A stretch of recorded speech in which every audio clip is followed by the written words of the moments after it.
Hi friends, last క్లాస్లో already మనం greatest common డివిజన్లోన యూక్లిడియన్ అల్గారిథం యూజ్ చేసి ఎలా చేయాలి ఏంటి అనేది మనం చూసాం.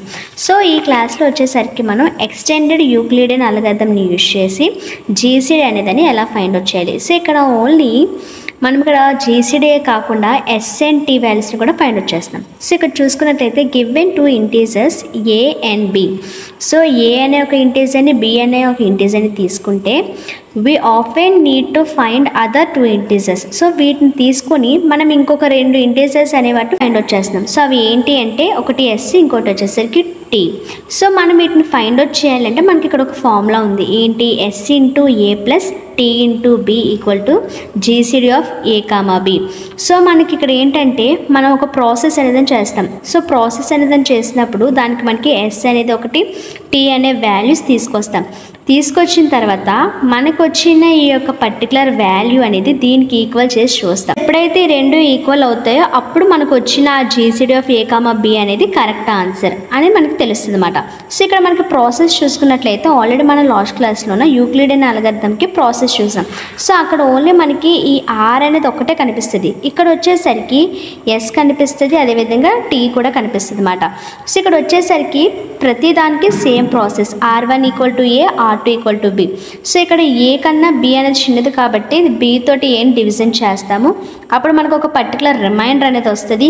ఆ రిమైండర్ని నెక్స్ట్ స్టెప్లో వచ్చేసరికి బి అనుకుంటాము, ఈ యొక్క ముందున్న బిని మనం ఏ అని అనుకుంటాము. సో మీరు ఒకసారి ప్రీవియస్ క్లాస్ అనేది చూసుకున్నట్లయితే మీకు ఈ యొక్క ప్రాసెస్ అనేది అర్థమవుతుంది. ఓకేనా? సో S1కి వచ్చేసరికి కూడా సేమే, కాకపోతే ఇక్కడ మనం ఏ బి అని మనకి ఏదైతే క్వశ్చన్లు ఇస్తారో ఆ వాల్యూస్ తీసుకుంటాం.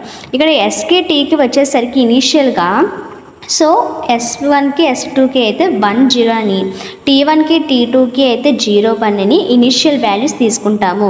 సో ఏ సమ్కైనా కూడా S1 S2 T1 T2 అంటే ఈ వాల్యూస్ని తీసుకుంటాము. ఇవి ఫిక్స్డ్ వాల్యూస్ అన్నమాట. ఓకేనా? సో ఈ విధంగా మనకి yes values, so same process అనేది ఉంటుంది. దీనివల్ల మనకి R1 వస్తుంది, దీనివల్ల మనకి ఎస్ అనేది ఫైండ్ అవుట్ చేస్తాం. అంటే S1 ఏదైతే వస్తుందో దాన్ని ఎస్ అనుకుంటాము, అదేవిధంగా T1 ఏదైతే వస్తుందో దాన్ని టీ అని అనుకుంటాం. ఓకేనా? సో ఇది వచ్చేసరికి మనకి ఏంటి? అల్గారిథమ్స్. సో ఈ అల్గారిథమ్స్లో చూసుకున్నట్లయితే మనకి కొన్ని ఫార్ములాస్ అనేవి కనబడుతున్నాయి. ఏంటి? ఆర్ అనేది ఫైండ్ అవుట్ చేయాలంటే R1 minus Q into R2. So మీరు ఈ యొక్క ఫార్ములా అనేది యూజ్ చేయకుండానా నేను ఆల్రెడీ లాస్ట్ క్లాస్లో ఏదైతే చెప్పానో అంటే ఏంటి, దీంతో ఇది డివిజన్ చేసి రిమైండర్ వచ్చింది. సో ఆ ప్రకారంగా చేసినా కూడా సరిపోతుంది. ఎక్కడ? ఆర్కి మాత్రమే. నెక్స్ట్ వచ్చేసరికి ఇంకోటి ఏంటంటే నేను నార్మల్గా సమ్ అయితే చెప్పాను, లాస్ట్ క్లాస్లో సమ్ చెప్పాను కానీ టేబుల్గా ఏం గీయలేదు. సో ఈ విధంగా టేబుల్ అనేది గీసుకుంటాం. అంటే ఈ 3 టేబుల్స్ అనేవి గీసుకుంటే సరిపోతుంది. ఓకే, 4. సో ఈ 4 కాలమ్స్ అనేవి గీసుకుంటే సరిపోతుంది అన్నమాట. ఎక్కడ? యూక్లిడియన్ అల్గారిథంలో. ఈ ఎక్స్టెండెడ్ యూక్లిడియన్ అల్గారిథంలో వచ్చేసరికి extra S1 S2 S T1 T2 T అనేవి కూడా యాడ్ అవుతాయి అన్నమాట. సో ఎలాగో చూద్దాం. అదేవిధంగా ఎస్కి కూడా ఒక ఫార్ములా ఉంటుంది, టీకి కూడా ఒక ఫార్ములా ఉంటుంది అన్నమాట. ఓకేనా? సో ఇక్కడ ఒక ఎగ్జాంపుల్ చూసుకుందాం. ఇక్కడ వచ్చేసరికి ఏంటి? గివెన్ ఏ ఈక్వల్ టు 161 అన్నారు, B equal to 28, find GCD of A comma B and the values of S and T. అంటే ఇక్కడ ఒక మనకి ఏ అనే ఒక ఇంటీజర్ వాల్యూ, బి అనే ఒక ఇంటీజర్ వాల్యూ అని ఇచ్చారు. బి రెండింటికి మనం ఏంటి? GCD of A comma B అనేది ఫైండ్ అవుట్ చేయాలి. సో ఫైండ్ అవుట్ చేసిన కాకుండా ఎస్ వాల్యూ టీ వాల్యూ కూడా ఫైండ్ అవుట్ చేయమని అంటారు. సో ఎలా ఫైండ్ అవుట్ చేయాలో చూద్దాం. ఇక్కడ వచ్చేసరికి మనకి ఆల్రెడీ ఆల్గారిథమ్స్లో ఫార్ములాస్ చూసాం కదా. R equal to R1 minus Q into R2, T equal to T1 minus Q into T2, S equal to S1 minus Q into T2. So ఇక్కడ ఆర్ అంటే ఏమని చెప్పుకున్నాం? రిమైండర్. క్యూ అంటే ఏంటి? కోషియంట్. సో ఇక్కడ మనం ఆల్రెడీ ప్రీవియస్ క్లాస్లో చెప్పుకున్నాం రిమైండర్ అంటే ఏంటి, కోషియంట్ అంటే ఏంటి. సో ఒక పర్టికులర్ నెంబర్ అనేది తీసుకుంటాం. సో నెంబర్ అనేది తీసుకుంటే సో ఇదేంటి 5 4 20 అనుకోండి, 0 అనేది రిమైండర్ అవుతుంది, 4 అనేది కోషియంట్ అవుతుంది అన్నమాట. సో మనం ఇక్కడ చూసుకున్నట్లయితే ఫస్ట్ టేబుల్ అనేది ఈ విధంగా గీసుకుంటాం. ఓకేనా? గీసుకొని ఫస్ట్ ఏంటి? క్యూ పెట్టుకుంటాం, అంటే కోషియంట్స్ పెట్టుకుంటాం. తర్వాత R1 R2, తర్వాత R S1 S2 S T1 T2 T ఈ విధంగా గీసుకుంటాం. గీసుకున్న తర్వాత ఇక్కడ ఫస్ట్ R1 ప్లేస్లో A1 వాల్యూ పెట్టుకున్నాం, ఏ. R2 ప్లేస్లో B. సో ఇక్కడ R1 ప్లేస్లో ఇక్కడ ఫస్ట్ ఏ వాల్యూ ఏమి ఇచ్చాడు? 161 అని ఇచ్చారు. B వాల్యూ వచ్చేసరికి 28 అని ఇచ్చారు. ఇప్పుడు ఏం చేయాలి, ఈ R1ని ఈ R2 తోటి డివైడ్ చేయాలి. అంటే 161ని 28తో డివైడ్ చేయాలన్నమాట. చేసినప్పుడు ఇక్కడ ఏంటి వచ్చింది మనకి కోషెంట్ 28 5 సమ్ వాల్యూ వస్తుంది. సమ్ వాల్యూ వచ్చిన తర్వాత దానికి ఇంకా కిందన ఎంత రిమైండర్ అంటే ఇక్కడ మనకి 0 అనేది దీనికి ఎలా అయితే రిమైండర్ అయిందో ఈ పర్టికులర్ వాల్యూకి 21 అనేది రిమైండర్ అయ్యింది. ఓకేనా. సో ఆ వాల్యూని తీసుకొచ్చి మనం ఆర్లో పెడతాము. ఓకేనా. సో రిమైండర్ వాల్యూని ఆర్లో పెడతాము, ఈ యొక్క పర్టికులర్ కోషెంట్ వాల్యూని క్యూలో పెట్టాము. ఓకేనా. ఇది అర్థమైంది కదా first line. Next S1 S2 వచ్చేసరికి ఏంటి అంటే మనం ఆల్రెడీ చూసాం 1 0 అనేసి. సో ఏంటి ఇవి ఇనిషియల్ వాల్యూస్గా ఇక్కడ 1 0 అని తీసుకుంటాం, ఇక్కడ 0 1 అని తీసుకుంటామని చెప్పాను అవునా. ఇప్పుడు ఈ ఎస్కిని టీకి ఏంటి అంటే ఫార్ములా అనేది అప్లై చేద్దాం. సో ఎలా అప్లై చేస్తాము అంటే ఫర్ ఎగ్జాంపుల్ ఇక్కడ చూసుకున్నట్టయితే ఇక్కడ మనకి ఫార్ములా ఏంటి, సో ఫార్ములా వచ్చేసరికి ఎస్ వచ్చేసరికి ఏంటి formula S1 minus Q into S2 అవునా, S1 minus Q into S2. ఇప్పుడు వచ్చేసరికి ఎంత, S1 వాల్యూ ఎంత 1, ఇక్కడ S1 value 1, S2 value 0. So S1 value ఇక్కడ వచ్చేసరికి ఎంత 1 minus into 0. So Q value ఇక్కడ ఎంత వచ్చింది మనకి, క్యూ వాల్యూ పర్టికులర్ లైన్కి ఎంతకి క్యూ వాల్యూ ఉంది 5. సో ఇది అంతటికీ కోషెంట్ వాల్యూ 5నే తీసుకుంటాం, మనం దీనికి మాత్రం ఫైండ్ అవుట్ చేస్తున్నాము. సో ఈ యొక్క కోషెంట్ వాల్యూనే ప్రతి దానికి కూడా అప్లై చేస్తాం. సో 5 కదా, సో 5 ఇంటూ 0 అంటే 0. సో 1 మైనస్ 0 అంటే వాల్యూ ఎంత 1. సో ఇక్కడ మనకి వాల్యూ ఎంత వస్తుంది, ఎస్ దగ్గర 1 వస్తుంది. ఎస్ని మనం ఈ ఫార్ములా యూజ్ చేసి చేస్తాము, టీని కూడా సేమ్ ఫార్ములా అనేదాన్ని యూజ్ చేసి చేస్తాం. సో ఇక్కడ టీ అనేది ఉంది, T1 మైనస్, సో ఇక్కడ ఏంటి T1కి ఎంత ఉంది 0 ఉంది. సో 0 మైనస్ కోషెంట్ ఎంత 5 ఇంటూ T2 దగ్గర వాల్యూ ఎంత ఉంది 1 ఉంది. సో ఇప్పుడు ఇక్కడ ఏంటి 0 మైనస్ 5 ఇంటూ 1 అంటే ఎంత, సో 0 మైనస్ 5 అంటే -5 అనేది రిమైండర్, సారీ టీ. ఓకేనా, టీ అనేది -5. అదేవిధంగా ఇక్కడ చేస్తాం. ఇప్పుడు ఏంటి ఇక్కడ 28 అనేది ఇక్కడ మళ్ళీ ఇక్కడ వస్తుంది. సో ఇక్కడ మళ్ళీ చూసుకోండి, ఈ ఆర్ అనేది ఇక్కడ R2 కిందకు మారింది, ఇక్కడున్న R2 అనేది R1 కింద మారింది. సో అదే ఇక్కడ చేసాం, R అనేది R2 కింద మారింది, అదేవిధంగా R2 అనేది R1 కింద మారింది. ఇప్పుడు 28ని 21 చేత డివైడ్ చేస్తే అప్పుడు ఏమొస్తుంది మనకి, కోషెంట్ 1 వస్తుంది, రిమైండర్ 7 వస్తుంది. ఓకేనా. సో ఇదైతే మనం చేసేస్తాం, ఈ ప్రాసెస్ అంతా కూడా చేసేస్తాము.